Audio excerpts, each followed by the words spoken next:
have been asked to be the spokesman for this Allied Expeditionary Force in saying a word of introduction to what you are about to see. It is a story of the Nazi defeat on the Western Front. So far as possible, the editors have made it an account of the really important men in this campaign. I mean the enlisted soldiers, sailors, and airmen that fought through every obstacle to victory. Of course, to tell the whole story would take years, but the theme would be the same. Teamwork wins wars. I mean teamwork among nations, services, and men. All the way down the line, from the GI and the Tommy to us brass hats. Our enemy in this campaign was strong, resourceful, and cunning, but he made a few mistakes. His greatest blunder was this. He thought he could break up our partnership, but we were welded together by fighting for one great cause, into one great team, a team in which you were an indispensable and working member. That spirit of free people, working, fighting, and living together in one great cause, has served us well on the Western Front. We in the field pray that that spirit of comradeship will persist forever among the free peoples of the United Nations.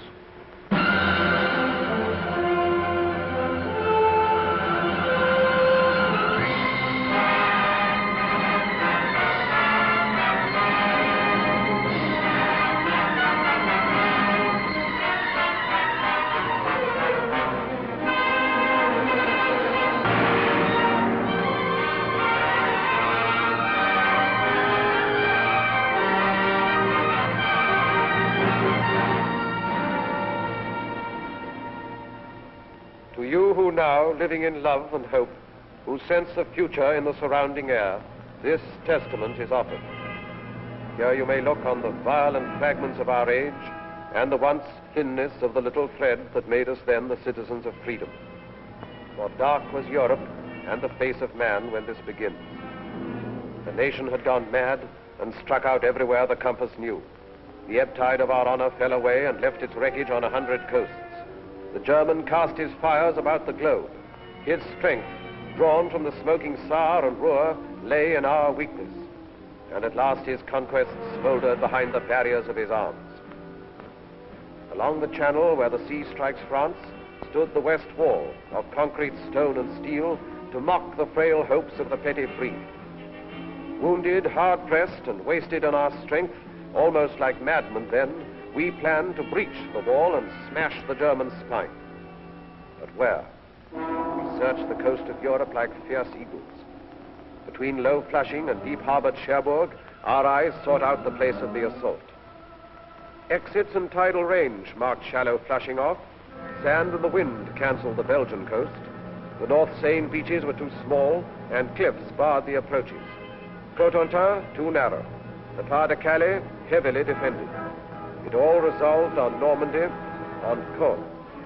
There planes could land upon the carpet ground, the coast defenses were more light, and tides had a good range, and men were safe from winds. So on 5 miles of still unbloodied sand, the fretful course of fate would be assailed by armored nations. Now our people bent to the construction of a steel array and took the builder's hammer in their hands. It seemed almost as though the sun stood still till our free peoples, full of rage and power, heaved through the air the ponderous spear of war. This is our people's story, in their words.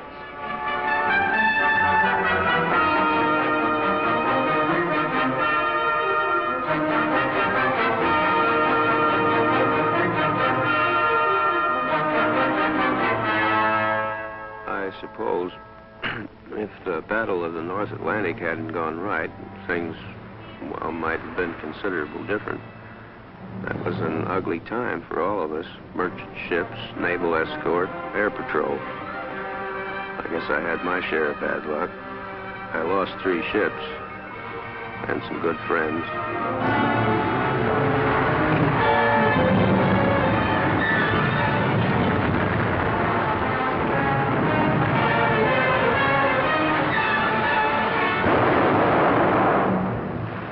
I remember reading somewhere that when a seagull comes down on a patch of oil, its feathers stick together and it can't get off the water again. There must have been a lot of dead seagulls around the North Atlantic. Of course, we only saw it happening on the wall map. And yet it was, well, quite real. When I started there, those markers we used reminded me of toys out of some children's game. But soon they became U-boats and ships carrying cargoes, food and supplies and weapons, and men to use them.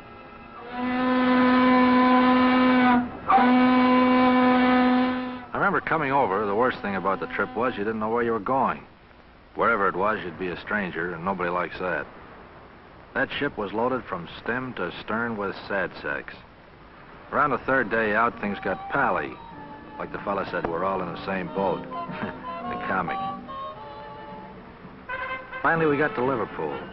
They had a band to play us in, an English Army band full of chimes. I'm Dreaming of a White Christmas, they played. To tell you the truth, it was pretty corny. But nobody said anything because, well, you know, it was a nice gesture. Funny thing, on the way over, you felt like you were the whole works. You couldn't help it. But then, all over the UK, you'd see things that made you begin to realize you were just part of a big proposition. All kinds of things.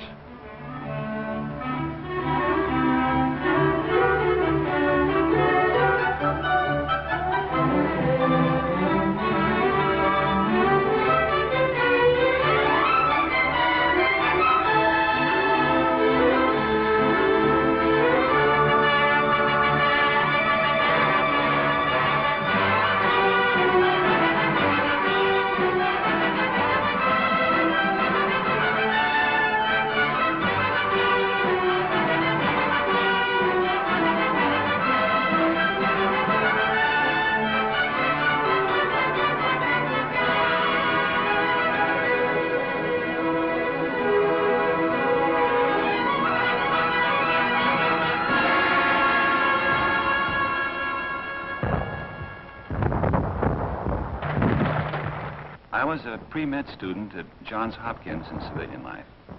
Now, I do know a little something about anatomy. And I say it is scientifically impossible for the human body to stand up to the training we receive.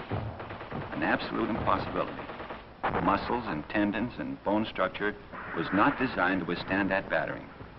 Don't ask me how it happens that we did stand up to it. I don't know.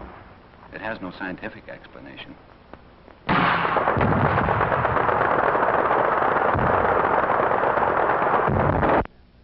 Here, listen to this. Out of one of them army pamphlets. To a young man, soldiering in the army of today offers exceptional advantages and opportunities, such as physical training, foreign travel, sport, and many other facilities which are normally denied to those engaged in the majority of civilian occupations. The majority of occupations in civil life become monotonous, to say the least. But in the army, life is so varied that there is little or no prospect of a monotonous or irksome time. So men were girded for their highest hour. While they learned the lethal arts of war, in small and secret rooms, the planners met to watch their work mature. Beyond our view, the German, proud and confident, stood calm in deep emplacements on the armored coast.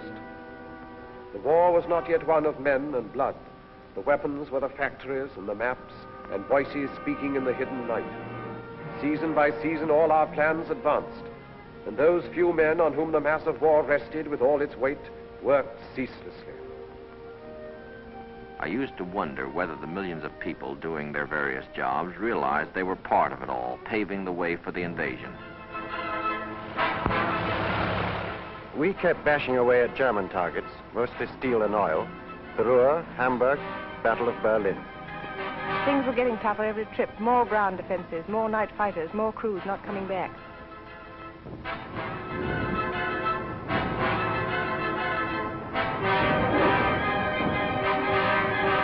We got away early in the morning. Sometimes we'd see Lancasters coming back. A lot of times we'd stoke up the same targets they did. We beat up aircraft factories, too. It was a D-Luke service, day and night, 24 hours a day. We dropped agents over France. Must be awful to risk your neck and have to keep it secret. One-man submarines, torpedo boats, commandos. We used them all to bring back cups full of sand from the beaches for analysis. It had to be quick drying with a solid clay foundation. It would have to support 30-ton tanks. I must have photographed nearly every field in France. Real job, of course, was the Caen area, but I didn't know that, nor did Jerry. We dropped stuff to the Maquis, arms, ammunition, sabotage materials, and so on. Then went over ourselves and taught them how to use it. We built it to specification, but we hadn't the least idea what kind of a gadget it was. The only name it had was Mulberry. It was vital to know all about the Seine Bay and the tides. And we trained the men to negotiate those tides and landing craft. Wearing down German sea power in preparation for the day. Special study of the weather along the Normandy coast. Miles of wire netting for the beaches. 7,200 tons of petrol per day. With an underwater pipeline to carry it to France. A white star is the emblem of liberation. Triple inoculation for all personnel. New ships pouring from the stocks. Old ships adapted. Listening to the German radio output for fresh intelligence. That was just part of the pre-invasion work. By December 43, the plan itself was set, and we took it to Tehran for final discussion. The three leaders approved the plan. Our Russian forces advancing from the east and invasion from the west. And then the date was set.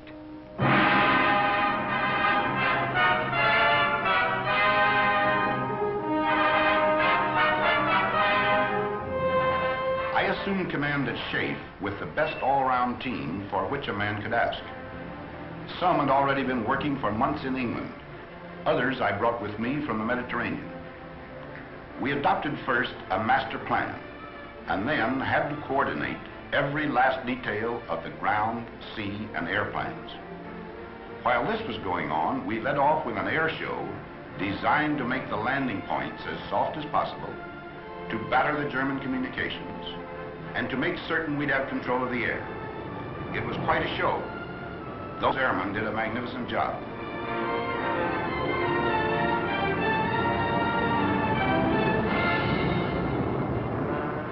We had Polish, French, Czechs, all sorts in our outfit. They'd natter away in the mess about what they'd been up to. The only word you could ever make out was marshalling yards. Us bombardiers seemed to do nothing but look down on French bridges those days. We used to ask each other, have you cut any good bridges lately? Well, finally, there was only one whole railway bridge left over the Seine between Paris and the sea.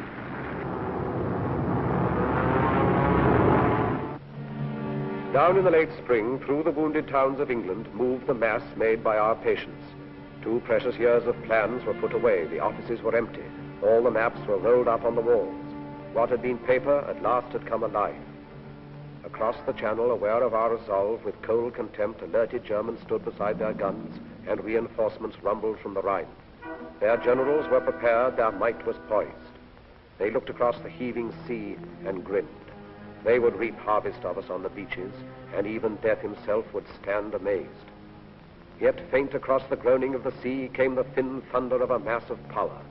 Born from the great free peoples of the earth, it gathered in the ancient ports of England to crowd upon the steel-encumbered ships.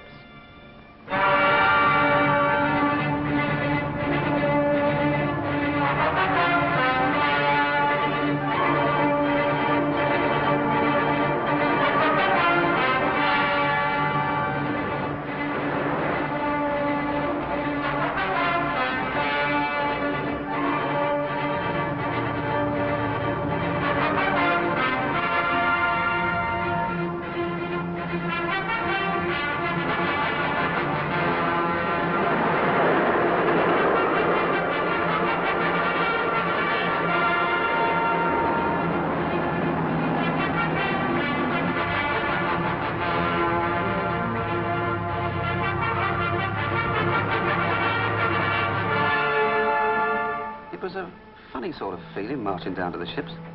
We'd done it plenty of times before, of course, on schemes and that kind of thing. They didn't tell us this was the big show. Might have been just another exercise. Some of the chaps cracked gags. They wasn't very comic, but we laughed. I think we all guessed. The general feeling was, okay, if this is it, let's get in there and get it over with. Waiting always got on my nerves. Even waiting for a bus, never could stand it. Well, after a bit, our ship found its place in the middle of all the rest of the stuff. And there we stayed, for days.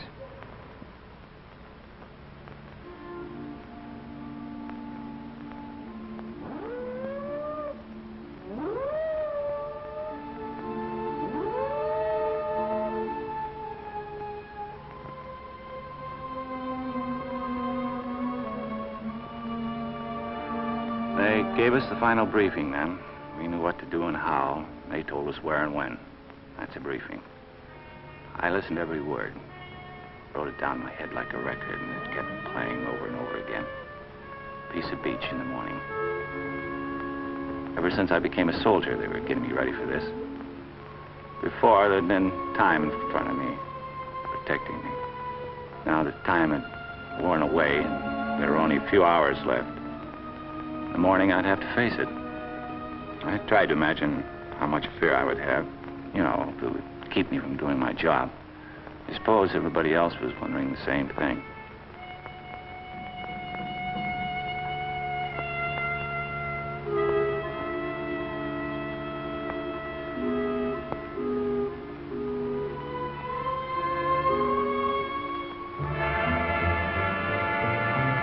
Nobody said anything official, but all of a sudden the ship got much busier.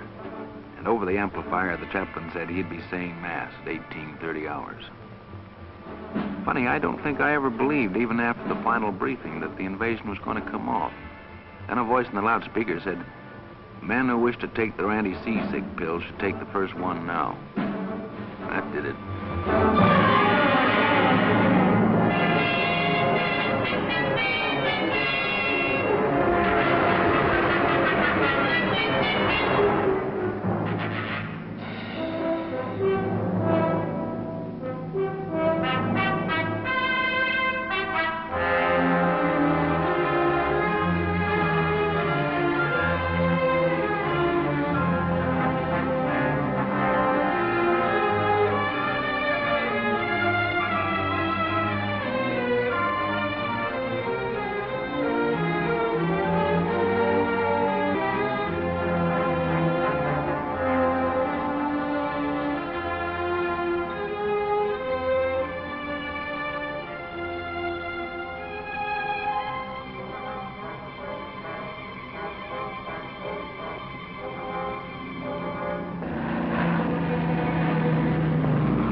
Tugging a glider, the way we always practiced it, except that I've never been in the air with a whole army before. 3 airborne divisions, the 6th British and 82nd and 101st American. Just before the glider pilot cast off over the landing zone, I wished her good luck over the radio.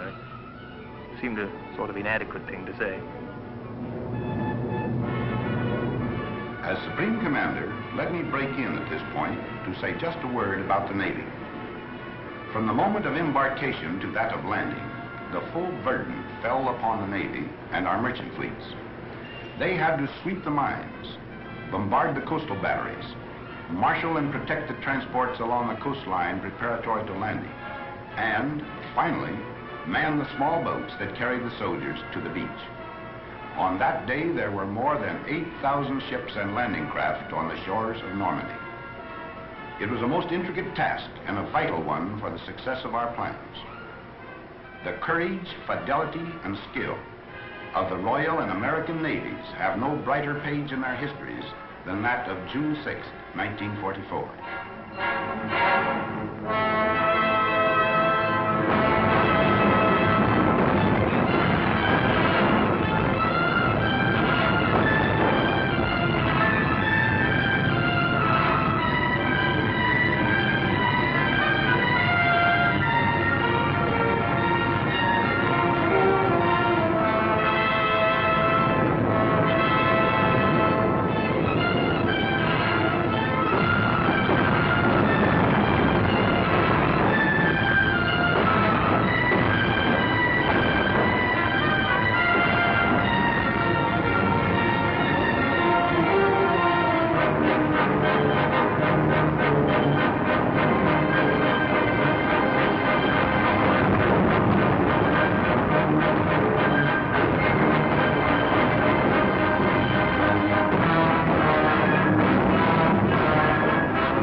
Back in London, only a few people knew.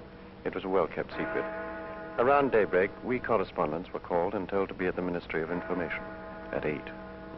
Then they told us.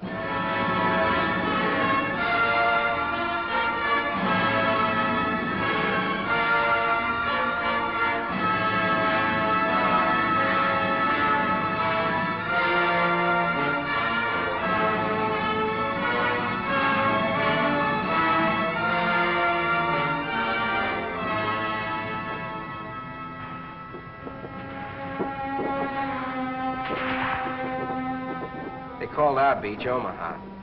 Don't ask me why. I've never been to Omaha, the one in Nebraska, I mean. If it's anything like Omaha, France, you can have it. I understand Omaha was the roughest spot. We lost some good men, took a few prisoners. It was a lousy trade. We've been told what to expect, so it wasn't like a surprise or anything. It just, well, when it really happens, it's different. For a while there, we were pinned down, but a lucky thing, the other beaches were going better, so we got a little more than our share of the old teamwork. The Navy come in, the air guys, and finally we got moving good. You know, you hear a lot about how long it takes to make battle-hardened soldiers out of green troops. Listen, I got to be a veteran in one day. That day. So they paved the beaches with their blood and lurched across the dunes and reached the roads. The German parried fiercely. In the depths of rich green pastured Normandy, the 3 airborne divisions, first of all to land, fought lion-like against most grievous odds. And loud across the cratered face of France came German reinforcements. From Berlin, a voice cried out the Allies must be hurled into the sea before another day had burned its hole in history. Locked in battle, the armies clashed. Our first objective, then, was to merge all the beachheads into one, and 50 miles of men drive on together beyond the red sands through the broken wall.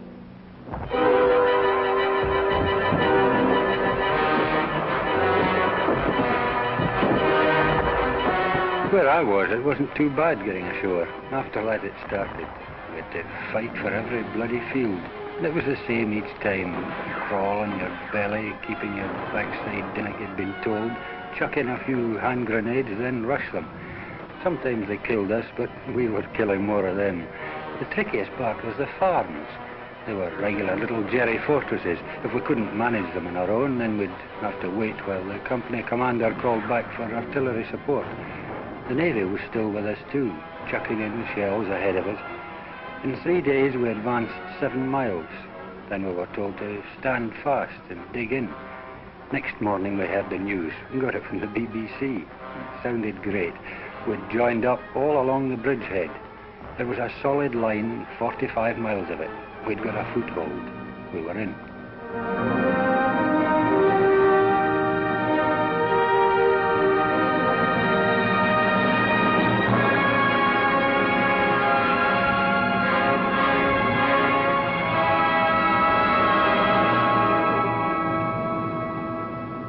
We didn't have to do much navigating to get there. You just followed the convoys.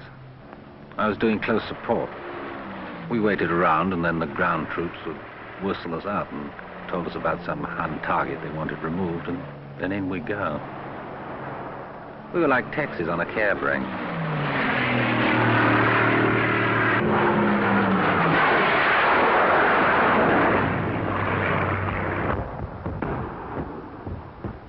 There's something nice about a beach, any beach. You think of a beach, and chances are you'll remember something nice. Like a party or a picnic. Pals from the old days. Girls in bathing suits. But the one I worked, Utah, looked more like a freight yard once we got going. For quite a while, we brought most supplies right over the open beach. Like we'd practiced it, and like we'd made up as we went along.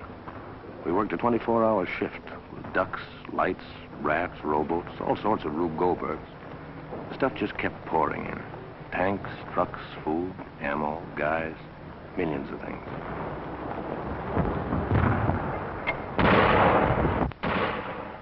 We didn't think we'd spend 15 days in the same field outside Caen, with the wood behind us and the Germans in another wood half a mile in front of us, and a little empty valley in between.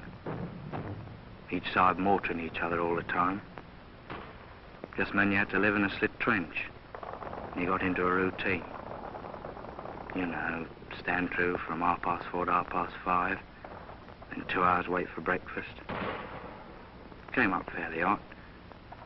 Tin bacon or sausage, tea, and of course, biscuits. We've been living on compo food since D-Day. It was good food, but, well, you know, you got tired of it. I'd have given a lot for a slice of fresh bread and butter or a cup of fresh tea. 15 days is a long time to stay in one place and be mortared. Yet so you think everyone's coming straight for you.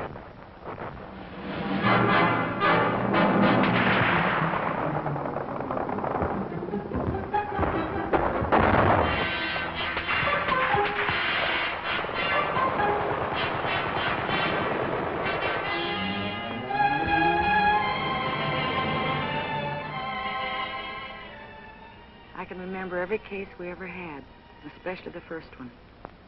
The ambulance brought him in late one afternoon. I came over to where he was lying, and he looked up and grinned. I asked him how he felt. He said something about the German with a machine pistol using him for a dartboard. He was quiet and patient and a little bewildered. He'd never been hurt before. He asked how the fighting was going, and he passed out.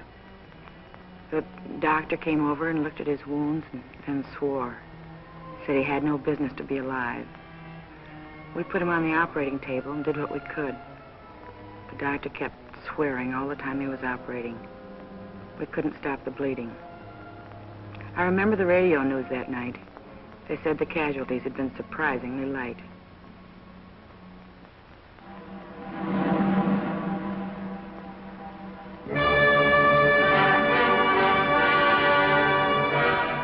They said the whole thing was dear old Winston's idea. A collapsible prefabricated harbour with everything on it except a naffy. Well, I wouldn't put it past him. It's the sort of idea he would have. It worked in the end. Mulberry, they called it. Well, I felt pretty good about it because I'd watched it grow right from the sinking of the first ships for the outer breakwater. And further along to the west, the Yanks had brought one over too.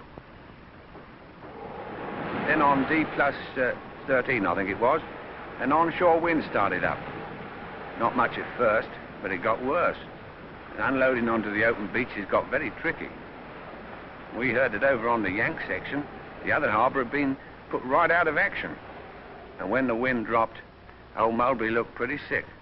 And up to that time, it was the only bleeding harbour we had. At the green tip of Normandy, the town of Cherbourg lay, a harbour for supplies. Our need for ports was vital as our breath. The German knew our lack and swiftly drew his forces into tight defensive groups so to contest the issue. All our plans turned upon Cherbourg. All our strategy waited upon its empty docks and piers. So the Americans, sent all across Normandy to the coast, swung toward the north, impatient for the port. Through hedge and field, they carved their heavy way.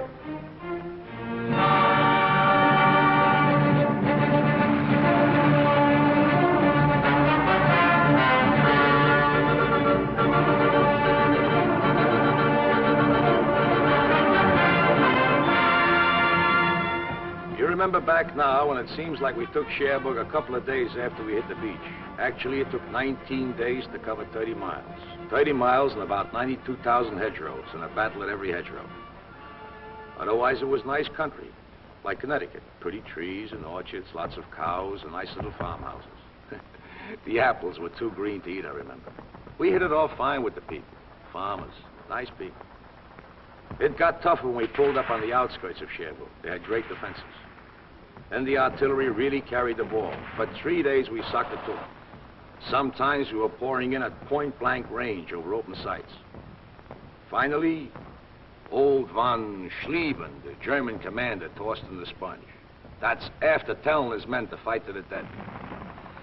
We took Cherbourg on June 25th. Everything was rosy except the harbor we come from. The Jerrys had really smeared that harbor. But right away, our guys went to work cleaning it up. And the way they tore into it, you could see that pretty soon it'd be waiting for us fine. Then, well, we fought our way up the peninsula. Now we'd have to fight our way out of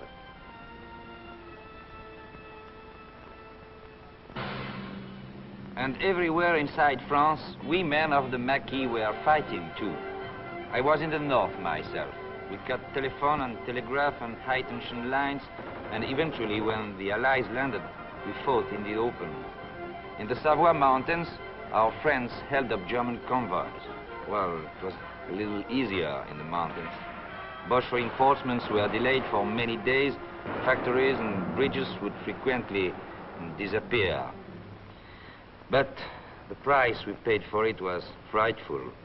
In the village of Oradour alone, the Germans slaughtered 1,100 out of the 1,200 population, and the place was completely burned. They were accused to have ambushed German troops. Every house was destroyed. Women and children died in flames in the church where they had been locked. Yes, the price we paid was very great, but our job was done. Caen is a town through which the easy Orne ripples its slow way to the waiting sea, capital of Normandy. And here the British struck a stone wall of Germans. This was no Cherbourg advance, a knife thrust through the fields, but rather was the grinding of a drill, inch by inch forward.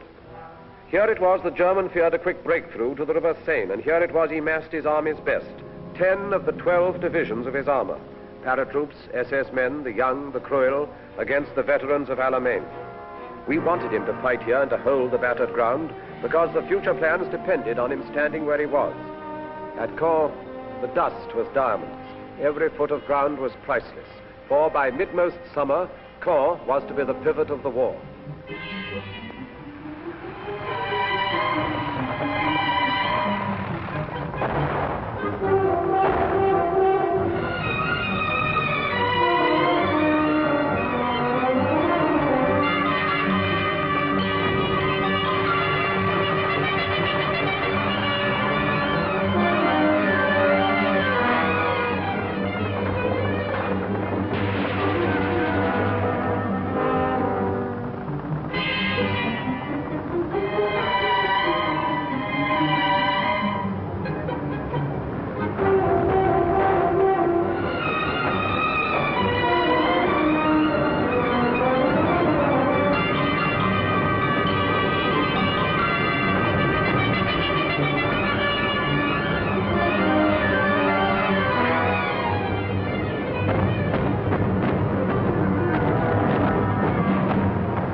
Was the first decent-sized town we had taken, but there wasn't any celebrations because we knew nothing had been settled.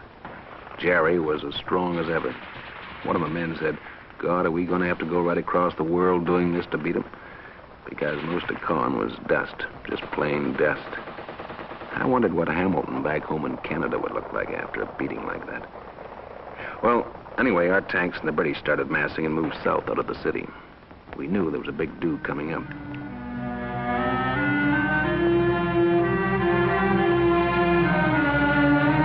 The show for us began south of Caen, where the Poles joined up with us. When we began moving forward, I heard a lot of the lads say Rommel's on the run. But I'd been at Alamein, I knew he wasn't on the run. And I was right. There was nothing lovely about the battle south of Caen. No pincer movements, no outflanking, no nothing like that. Just an hard, bitter, bloody slogging match. We had to stay there and give as good as we got, even if we couldn't give better.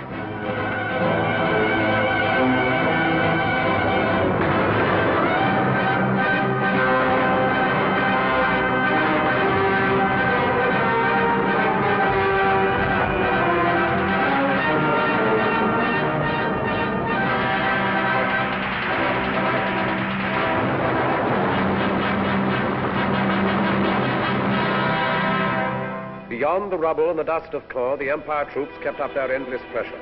The German did not dare to disengage, but fought with all his cunning and his strength, still unaware of what we planned for him. West by St. Lo, the base of his defense, Americans were poised and bent to fire an armored arrow that would set alight the flame of freedom through the whole of France. But till St. Lo was seized, the arrow waited.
1 minute it's quiet with the birds singing.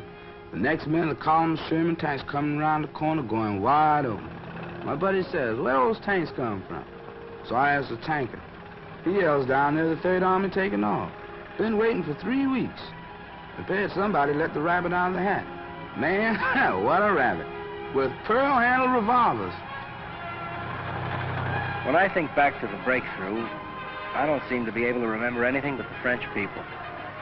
People beside the road, kids we couldn't stop to give candy to, FFI boys bringing in the krauts from the fields, and farm workers waving as we went by. It was easier to look them in the face and smile and wave back at them when you hadn't had to smash their homes to pieces first. The morning we got into Rennes, boy, that really was liberation.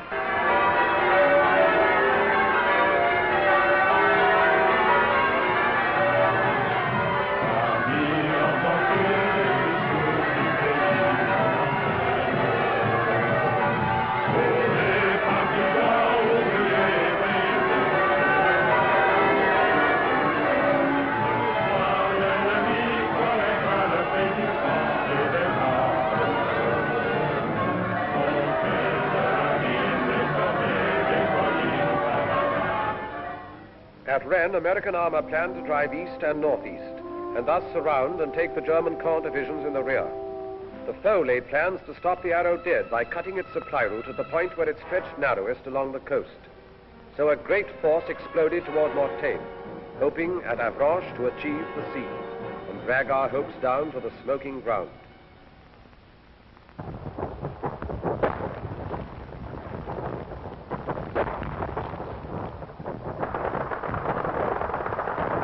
There's a lot of places I'd rather talk about than Mortain.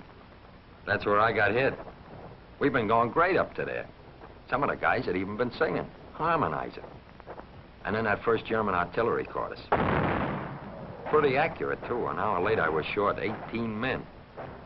Well, we holed in and we hit back with everything we had. They weren't just trying to stop us, see? They wanted to come right through. And then me. I get a belt in the face left side and I keel. The last thing I remember is looking up and seeing those RAF Typhoons. When I heard them screaming up ahead, I thought, geez, I'm glad they're on our side.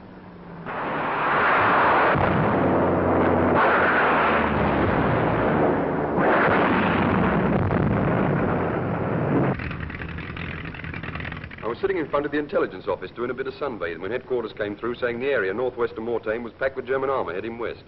Well, that started it. For 6 hours, the wind kept it up absolutely non-stop. Take off, attack, land, refuel, rearm, and take off again.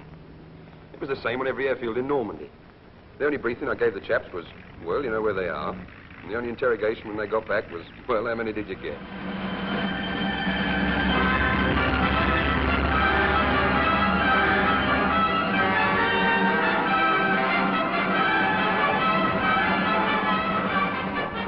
Three days it lasted. Every kind of soldier was in there and every weapon. For me, it was just eating and smoking and loading at 105. No sleeping. Then things quieted down and the word came back. We stopped them cold. Everybody felt like celebrating, but that was a tough order out there. I tried drinking a whole bottle of cough medicine. It worked fine. I got stiffer than a plank. The counterattack, which took us by surprise, still did not hinder our deceptive plans, for down from Caen the foe had drawn a force and left his north flank weakened. Now the stage was set. Toward Calais swept the Empire troops together with the Poles. The German heard behind his back American armor churn toward Argenton. Outgeneraled and outfought, he found himself within a closing trap.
I've covered them with the gun down to the clearing stations.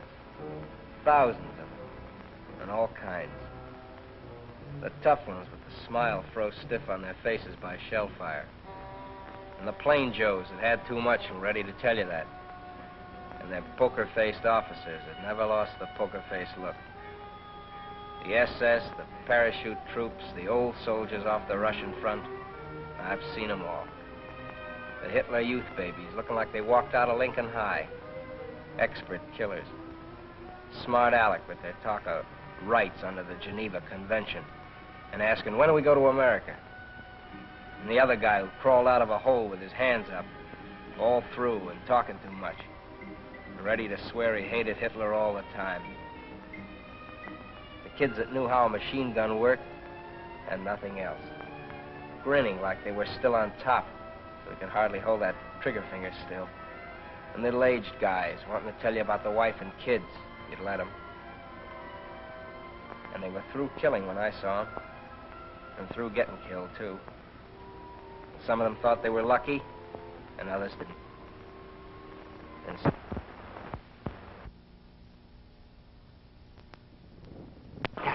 on the Place de la Concorde and began the battle for the city. After that, it seemed the French flag was hanging from every window. All the flags were made of curtains, all dresses, rags, everything, it didn't matter. 4 days later, we heard shouting coming from the Hotel de Ville. We started running. Me, my husband, everyone in our house. As we ran, people were screaming. The French army had arrived. When we got to the Place de l'Hôtel de Ville, we saw it was true. I kissed my husband because he was crying. Oh, it's funny, eh? We began to realize how unhappy we had been for 4 years and how lucky we were to be alive on this August evening.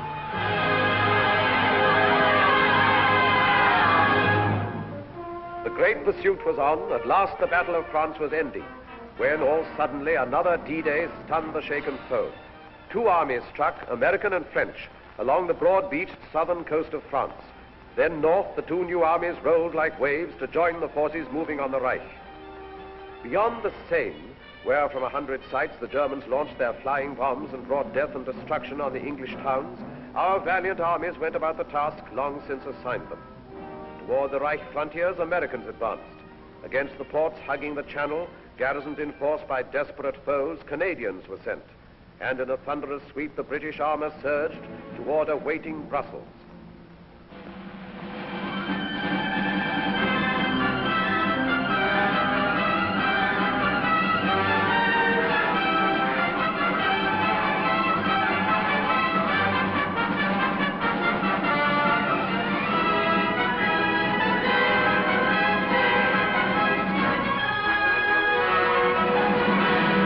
People of Brussels laughed and cried and threw flowers in the tank and said, "Goodbye, Tommy," when they meant to say hello. Man, they were happy. I suppose they were no longer afraid. But I remember wondering then how the first German civilians would react to us.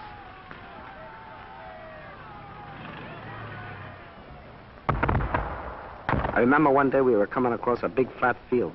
Didn't look like nothing special. I hopped a barbed wire fence, and a guy says to me, "Guess what?" So I says, "What?" So he says, "You're in Germany. There's a sign over there says."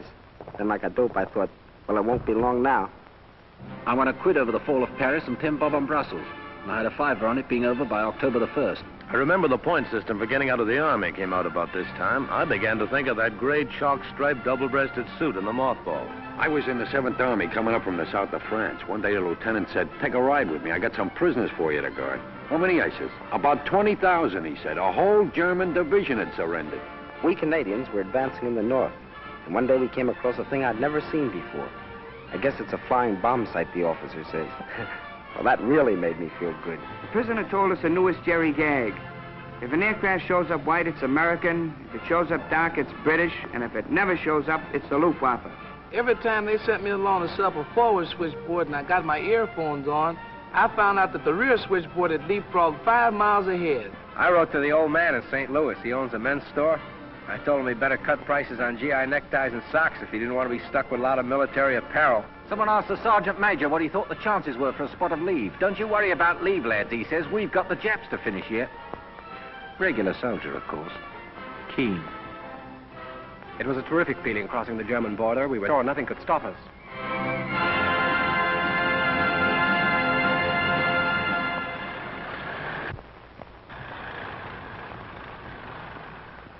Then it happened. Just outside Metz, we ran out of gas. There just wasn't any to be had. I looked at my 30-ton Sherman sitting there, a useless hunk of iron.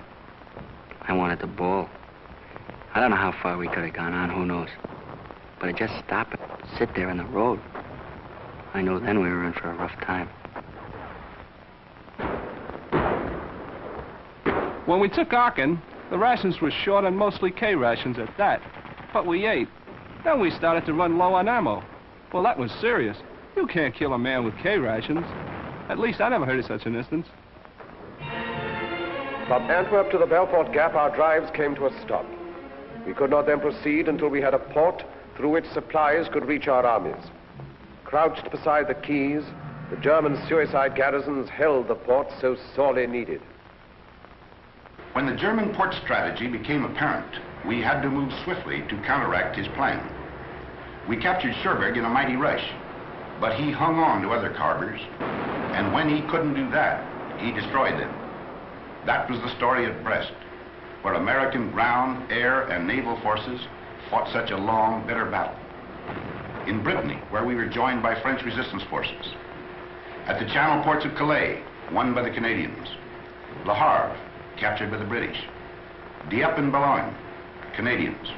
And Dunkirk, besieged by the Czechs. It takes a lot of freight per day, per man, to keep an army fighting in the field. The fellows I charged with getting it to the front had a tough nut to crack. We just didn't have enough working ports, that's all. Supplies suffered. Our offensive was slowed, and the German was gaining time to consolidate a new defense line. When our supplies petered out, we'd just reached the Siegfried line. That's as far as we got. We went through the first part easy, Dragon's Teeth and stuff like that. Then we hit the pillboxes, forts, obstacles, hidden positions. It was like going into one of those joints in Coney Island where you get lost. But instead of mirrors, they had guns. With supplies, maybe we could have cracked it then. Maybe not. I don't know. Frontal assault upon the Siegfried line was for the moment fatal. There, encased in trench and pillbox, lurked the German power. A hydra 100-headed, still unslain. And all the cunning of 1,000 years of war had gone to mold its walls of steel. Yet every line must somewhere have an end. In southeast Holland, nothing lay between the British Army and the German plain except 2 rivers and a town. And so we made our plans. To send an airborne army down to seize Eindhoven and the bridges at Nijmegen and Arnhem. Then to hold them for the force that would sweep up like thunder from the south. Thus, where no line existed, would the Rhine at last be crossed in force. I was to jump last at Arnhem, so I sat right forward by the window.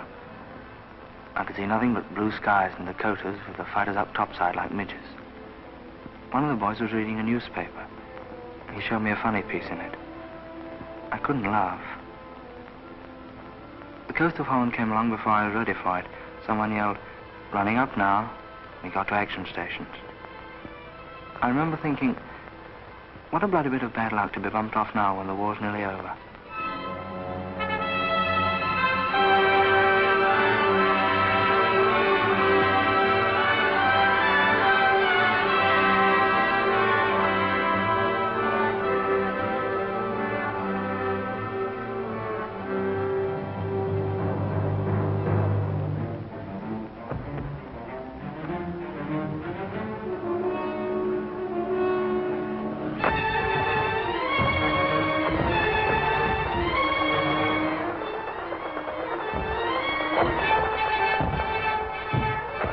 The Limeys drop it on them, and we come down and go to a place called Eindhoven, Holland.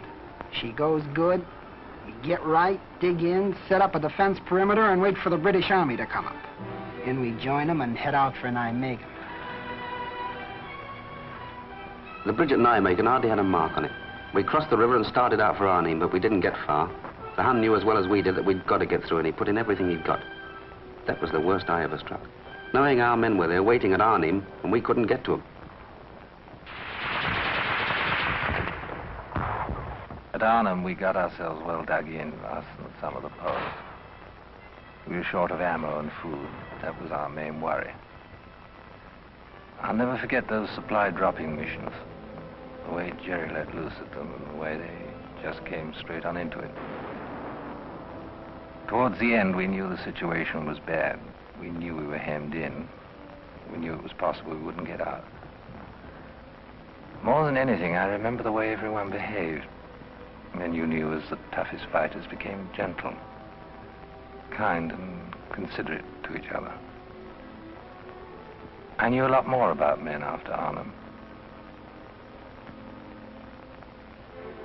The guns died out in Arnhem. Then we knew the greatest gallantry was not enough to cross the final bridge. And now no choice remained to us. Direct assault against the Siegfried line would be the only way to carve our corridors into the Reich. But first a port was needed for supplies.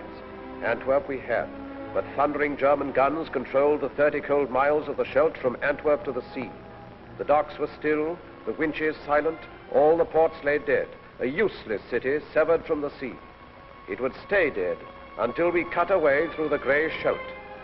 So the battle formed to free the estuary for our ships. I covered that battle for the Associated Press. I only wish I could have written the story with the greatness of the men who fought it. It was vicious and fearsome fighting all the way. The Canadians and the Poles clearing the south bank of the river, the Royal Navy and Marines and Norwegians charging knee-deep in blood and water into the mouths of the 9-inch shore guns at West Capelle. It was the kind of fighting that makes legends. And the minesweeping of the Scheldt afterwards, it was the greatest operation of its kind in history. The cost of that first ship into Antwerp harbor was the lives of thousands of our bravest men. I reported it as well as I could, but their memory deserves more than words.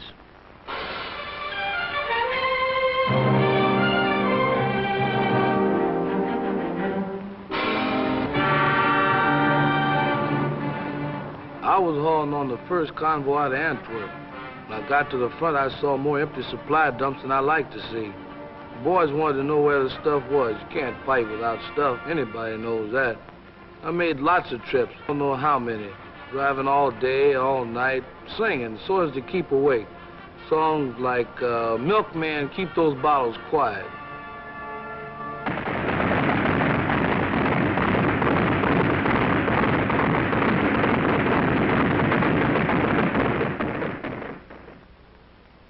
My job was to see to it that they had a new toothbrush and a cot, maybe a book to read when they came over from the east bank to the west bank of the Moselle for a little rest.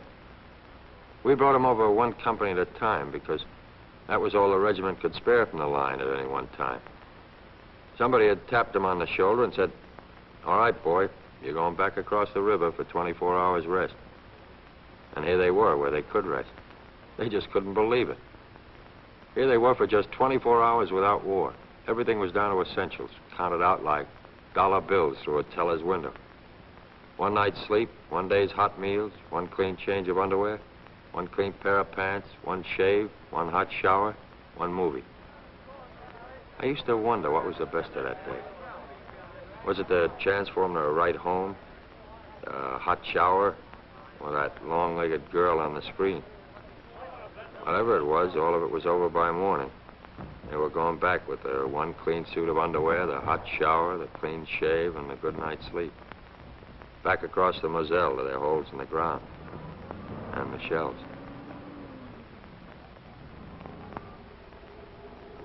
By that time, we knew we were going to see a winter campaign. There was no way out of it. The Germans were dug in and they were tough. And it was plain that until we got a lot stronger, we weren't going anyplace. The squadron was operating whenever it could. There wasn't a lot of flying. We were iced up and fed up. Suppose you're having a swell time in Paris, my cousin wrote me. With all that perfume and silk stockings and that champagne. They called our end of the line south. We were in the Vosges Mountains with the American 7th Army. But it was very little warmth in the south. I recalled with pleasure the Mediterranean where we had landed in August. Ah, but memories do not keep one warm. Before I joined the army, I'd have thought it was certain death to dig a hole in my back garden and live in it for the winter, but that's what we did. The sergeant said, well, squirrels do it every year. Yes, I thought, but they don't man machine guns as well. There was no heating in our Brussels office. I put on so much under my uniform, they called me the bundle from Britain. I never smoked before, but pretty soon I found myself smoking as high as a pack a day. I worried about that old law of percentages. My company was melting away. You'd look up one day and be fighting alongside a stranger. It was a lonesome feeling.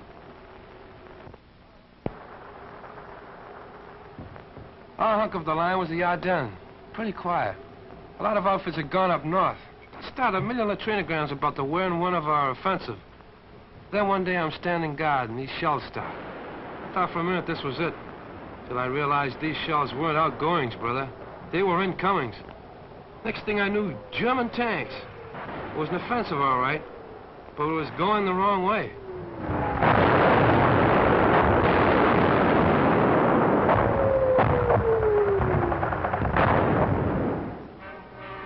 The offensive we were mounting to the north was suddenly forestalled and set aside, as through the rugged, thinly held Ardennes, von Rundstedt struck. He cut a fiery path through the American lines and sent his tanks desperately driving toward the River Meuse. A night of fog and pale December frost saw the beginning, none foresaw the end. He aimed for Antwerp's harbor through Liège, and all our plans held fire while we bent our strength to curb the Germans in the Bulge.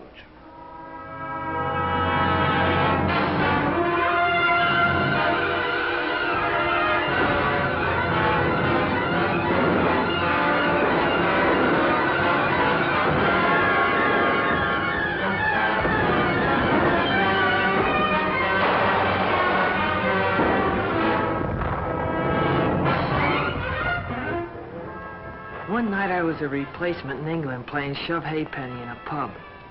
The next day they shoved me in an aeroplane, and that night I was fighting Germans and being kicked around. I don't know about the other outfits, but mine was being cut to ribbons. They were dropping all around me. The thing that still sticks in my head is the medics. The only weapon they had was a needle, but they were around right where it was the hottest. You'd hear that yell, medic, medic, me there.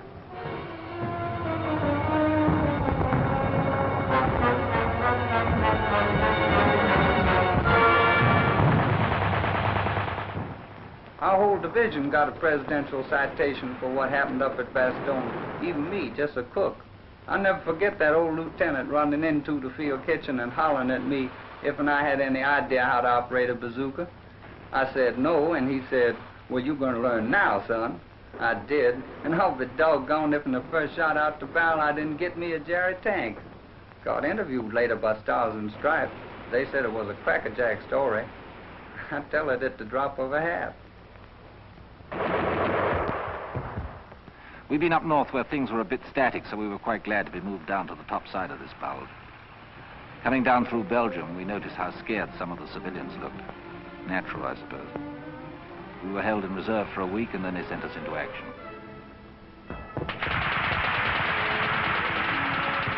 On account of the fog, we couldn't get any air coordination. You sure miss it bad when you've gotten used to it all the way since D-Day. And then on December 24th, like a Christmas present, that sun come up, and after a while we was giving him the old 1-2 again.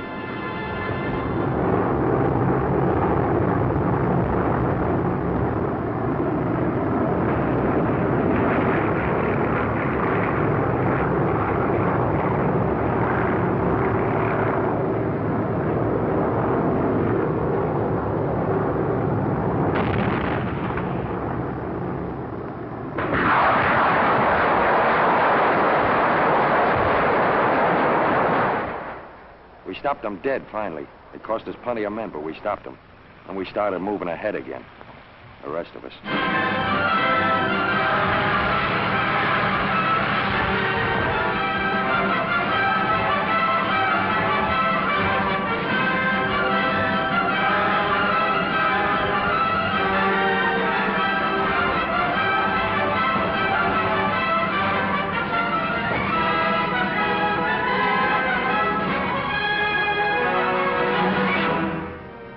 Rundstedt reeled back on a recoiling spring. His great attempt was over, and his armies that had devoured such a wealth of blood sagged sodden towards the Rhine. At Yalta then, while dire explosions shook the German fronts, the three great architects of freedom met to fix the final blow and plot the peace.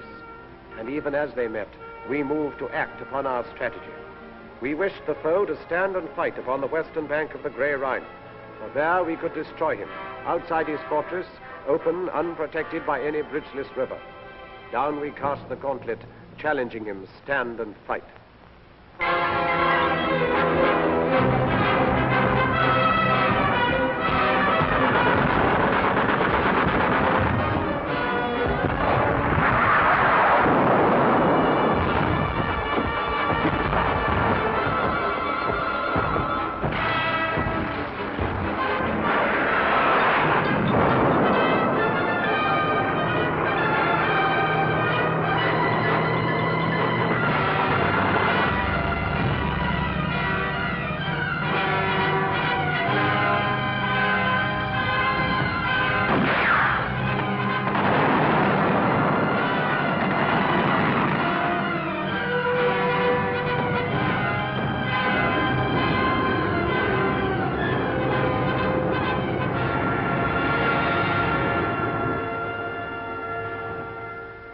We were attacking the north of the Canadians, round about the Reichswald forest in the Dutch frontier area.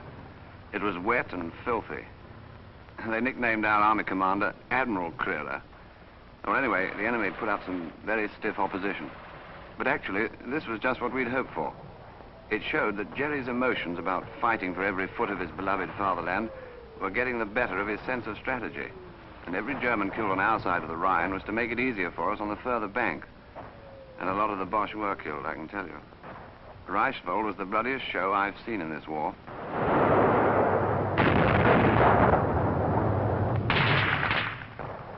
It was one of a push. The captain told me 8 divisions. He usually knows. He follows things like that. I was with the outfit that took Mönchengladbach, I think you say it. There weren't many civilians in the streets, and even the ones that were there, we weren't supposed to talk to unless we had to. There was a $65 rap for fraternization. I wonder how they happened to figure out that number. I mean, why 65? We could see the Cologne Cathedral a long time before we got there.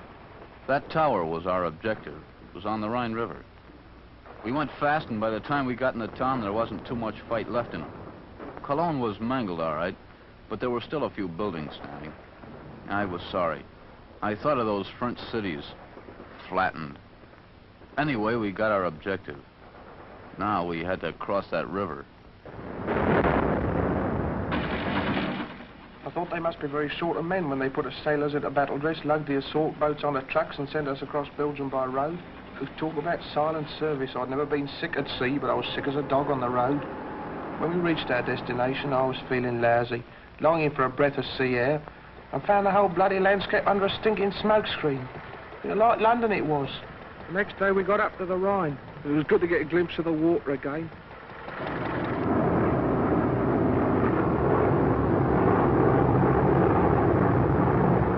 Our Air Force is giving the old lumps on the east bank of the Rhine, but I was still nervous. The Germans had blown the bridges, and we knew the crossing would be amphib. When I'm nervous, I get off my feed. For 2 days before that crossing, I couldn't eat nothing but a couple of Milky Way bars. It was going to be D-Day all over again. Dangerous.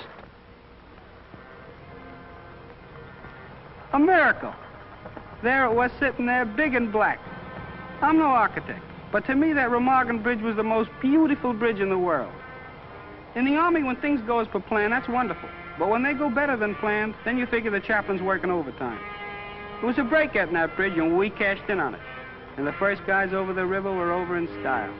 The watch on the Rhine was finished, washed up. For to coin a phrase, kaput.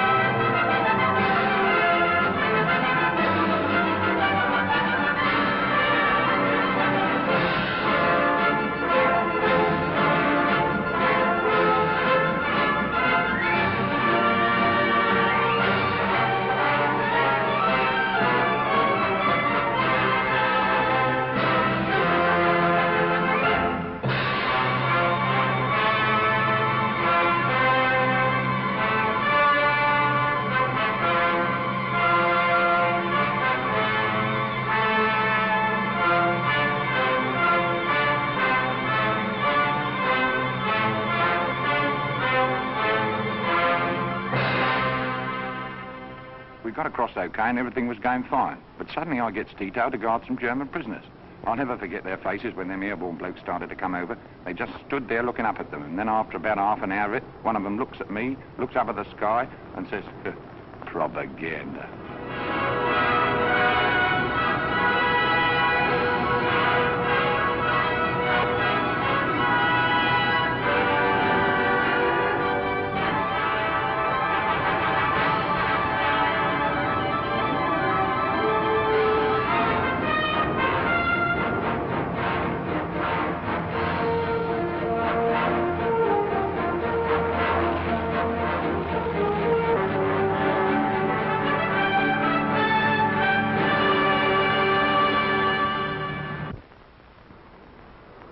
Pocket was the first big objective across the Rhine.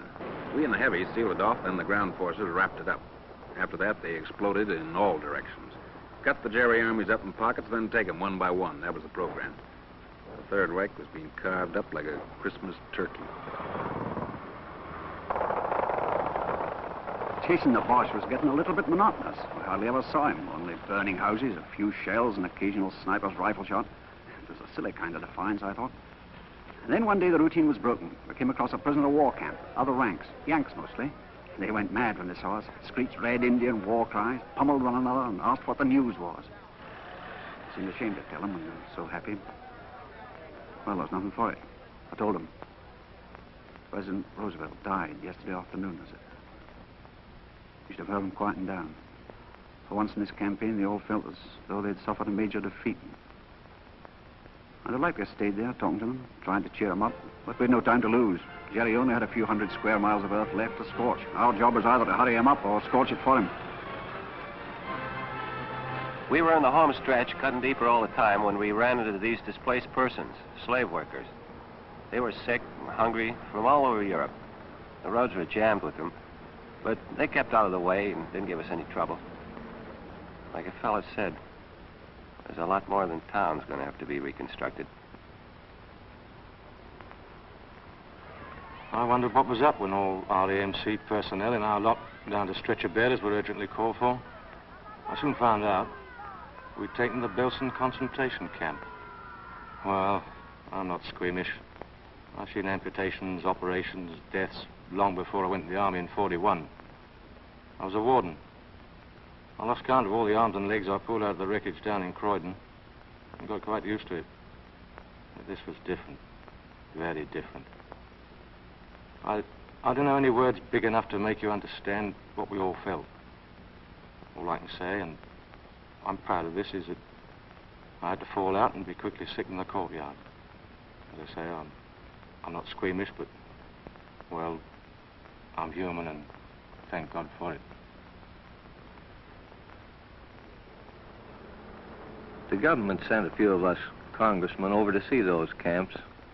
And if there's anybody left who wonders if this war was worth fighting, well, I wish they could have been along. There it was, right in front of us, fascism and what it's bound to lead to wherever it crops up. I talked to some of the prisoners, the ones that had the strength to talk. Their offenses were the usual Nazi crimes, you know, wrong religion or wrong race, belonging to a union, or the wrong political party. In Germany, it led to over 400 camps, like the ones I saw. It was the worst thing I ever saw in my life, and I wouldn't have missed it for anything.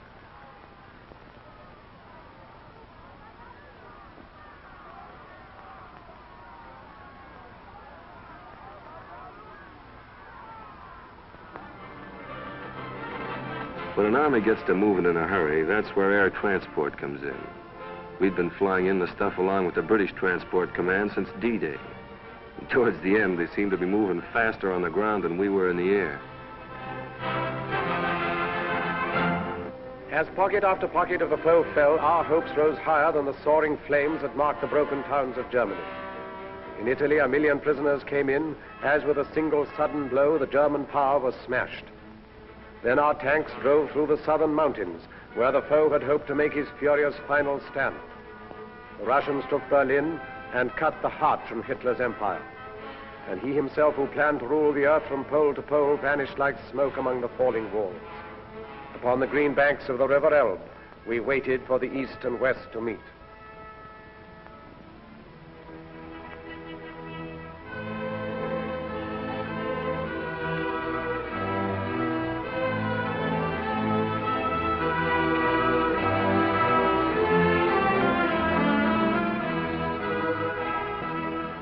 We linked up with the Ruskies at the Elbe River. I hung around for a couple of days with a Tommy gunner named Konikov. He didn't know any English, so I taught him to say my aching back, and he taught me Tovarish. That means comrade. We drank toast to Lend-Lease and had a million laughs. Then old Konikov found an interpreter and gives a toast to the great American soldier. That stopped me. We did all right, but I don't like to think where we'd have been without them.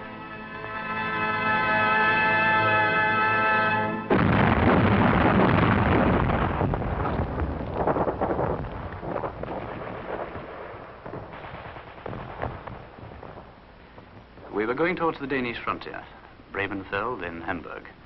The rot was setting in. 1.5 million surrendered in the north. The fighting was nearly over, and our job was beginning. We'd been training a long time for the administration of Germany, and we were prepared for plenty of trouble. Sabotage, passive resistance, or perhaps something more violent. You know, werewolves in sheep's clothing. But as it turned out, most of them were docile and did what they were told. They seemed healthy, well-fed. Their disease was in their minds. A German woman, looking at what was left of her town, said to me, "If only you'd given up in 1940, none of this need have happened."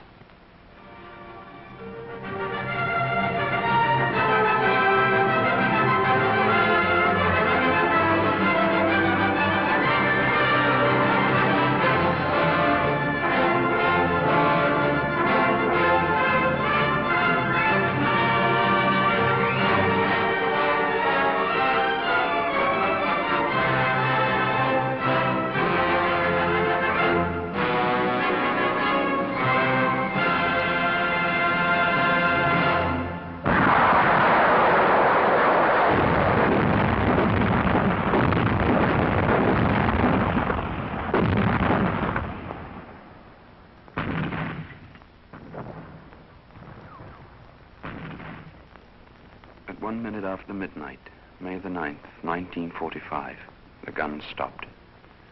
D plus 337. Now it starts. All the arguments about who won the war. Well, here's what I say. That no country on earth could have won it alone. So what does that mean? That anybody who wants to take a bow by himself is not only boasting, but nuts.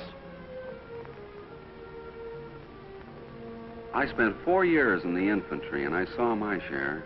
And during that time, I only met 3 men that liked to fight. And they were a little cracked, but it had to be done. Now that it's over, I feel good, except for one thing. All this talk about World War III. These big pessimists that talk so easy about another war just didn't see this one, or enough of it. We watched them bringing in some high-up prisoners, quite ready to befriend some of them. I was thinking of fellas I'd known who'd bought it. Crashed, shot down, missing. Right through from the Battle of Britain. I remembered their faces, or some joke they'd played, or maybe just the way they laughed or something. There seemed to be such a lot of them I remembered.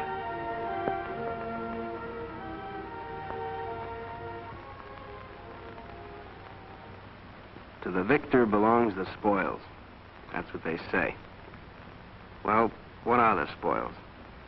Only this. The chance to build a free world, better than before. Maybe the last chance. Remember that.